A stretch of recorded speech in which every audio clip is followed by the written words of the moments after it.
Sik, sabay taron. Amad to. Amerik dita sa kong amigo. Asa dapit? Sa may dunya, Solidad. Wow. Birthday? Oh, di ba? Blue to. Ding! Ano yan mo? Pagdalag sulupin.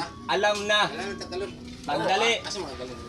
Siyempre, pag birthday na gani ang iskutan, di na ta magpalangay-langay. Matik da yun. Kaya kung magpalangay-langay ka, di raban ni basta-basta ako mga amigo. Kay kuya po raban ni basta kaon. Iskutan na gani ato ang kaon, di po na sila magpabitin kay mao po na ang ilahang talent.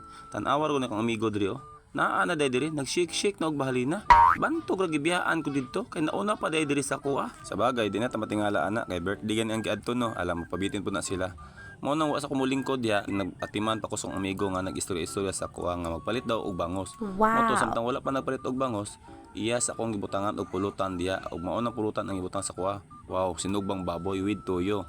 Pagkahuman nakuha po sag manok. Mao din ang nag-birthday no nganlag diyan. Shout out sa mo Brad unta tagan pagkagtaas nga kinabuhi sa Ginoo kay pertira ba jud butan ang tawo ni. Ug pag-abot sa uling ato na nangilihok dira no, di mata pwede mag-sitting pretty. Kay nga atong amigo to ana ra ba didto nag-sitting pretty na, maulo pud ta. Mao nang ato na nang gibali ang bangos diya. Pagkahuman ato na nang haonon kadalo na to sa lamesa para idugang dito sa pulutan. Kay mulingkod na ta. Kay basig unyag mabitin ta sa atong mga amigo kay sila na nakabuylo na ra ba. Siyempre kay human man nagluto tanan, di pud ta magpahalata nga mutira pud daoy para dili halata nga dako kay taglamoy, maestro pasikate. I don't say a word, still you take my breath, and still the things I know. There you go, saving me from having to cry. Fire on fire, with moment of peace. This means desire, together we win. Say that we're out.